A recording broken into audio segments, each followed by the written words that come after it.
everybody, this is 97 Lego Maniac here with a video review. Today we're gonna take a look at this custom minifigure I made, which is from the 2008 Iron Man movie, Iron Monger. So as you can see there, we have Iron Monger in a minifigure scale. Well, he's not mini, he's pretty big because Iron Monger is huge. So I'm making this video because it's taking I know it's taking a little while for me to make the Transformers. Well, I'm hopefully I get to finish one by next week and other two in the following week after that. Cause I'm working on Brains, Mirage, aka Dino, and Bumblebee. Mirage is becoming a pain because version 2s are always a pain, and Bumblebee is also a pain because version 2s are also big of a pain. It's really hard to make a different head for Bumblebee, so it might take a little time. Brains, he shouldn't be that hard. It's just I have to make him on life-size scale, and he doesn't transform. Well, he did transform in the movie, but my model of Brains, it does not transform because I can't figure out a way how to transform him into a laptop. So it's going. So hopefully I'll be finished with him. Let's take a look at Ironmonger. So here, Ironmonger, or also Obadiah Stane. As you know, he's a villain. He's one of my favorite movie villains because he's cool with the big suit and stuff.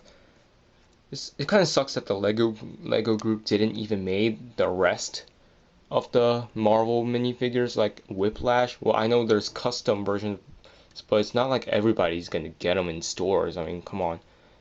And there's like no Red Skull or other important Marvel minifigures, just in the Avengers and Iron Man 3. Hopefully we get sets from the Wolverine or Thor: The Dark World. If we don't, I'll be very pissed. Anyway, so you can see here, here's the head. The head kind of took me a little while. What I did for the head is it's an astronaut, like the very old astronaut helmet, and I just paint over it. And I just used the back of it for the head. So what I did for the head, I did not use sticker or anything. I actually used paint. What I did, the helmet was white. I painted all gray, and then what I did, I get tape and cover up the parts that I don't want to get paint on, and I just painted across, and it's all white. And I use a Sharpie, and I just did the rest of the detail. So you can see he has a lot of detail in him, especially on the chest and the legs. He does stand very well, and you don't really need these pieces. Well, it's good to use this because so that way you can just stand on studs instead of just balancing on them. You can see, and the hands are not that detailed because it's Lego. I mean, it's not like I'm making a 1/6 scale of Hot Toys or anything. You can see his Gatling gun with a chain and his missile launchers. So yeah, it's very cool. You can see the back. Back has some detail too. This represents the pistons. So yeah, articulation, he has a lot. His head can rotate 360 degrees. It can't go up, but it can kind of go down from this joint here. But I'm not going to try because it's really hard to get that joint to work. His arm can go in and out, and his shoulders can also go in and out. This joint here is very tough, so I'm using this. I'll use this to demonstrate. It can also rotate 360 degrees, and I just said it can go in and out. It can bend at the elbow, rotate at the elbow. He has waist articulation. His legs can go forward and back, but it gets hindered, and it's pretty tight. And plus, this thing falls off easily because it's in a weak joint. And he can bend at the knee, and he can also rotate at the knee. So he has a lot of articulation. So he does come with a few accessories. Let me show them to you now.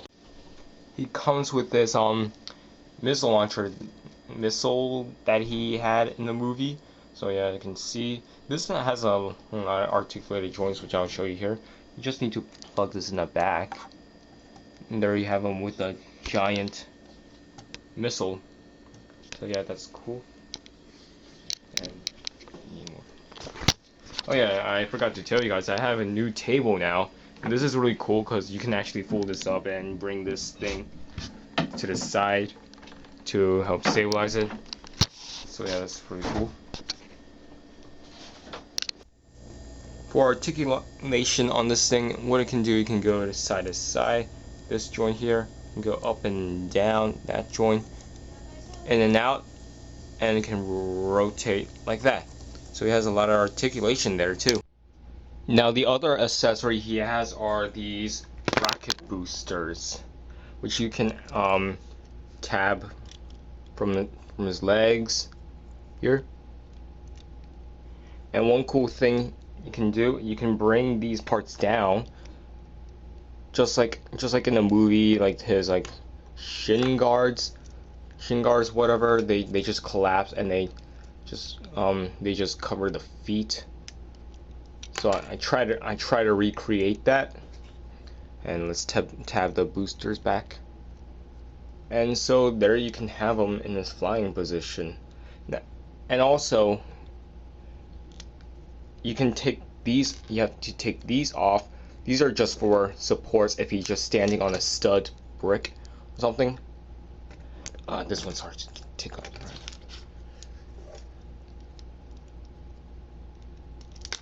Oh no. And as you can see, there are the stud holes in the bottom, and that's for these flame bits. So you could actually have them flying. You don't really need these displays whatever. I just use it for the display stand.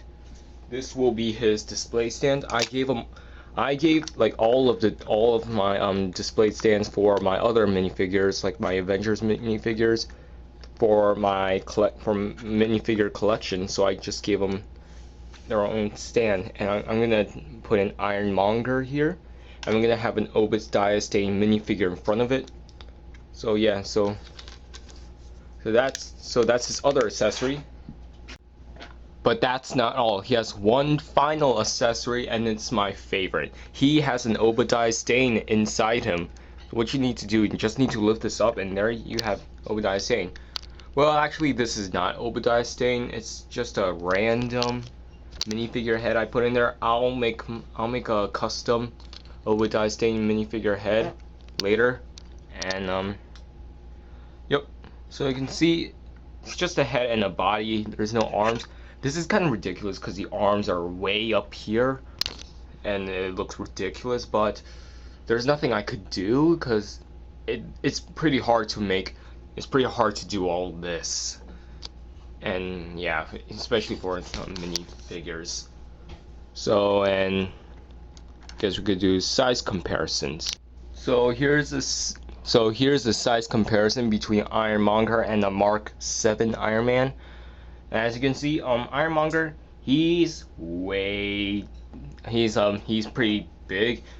Normally he should be about here to match other minifigures' height.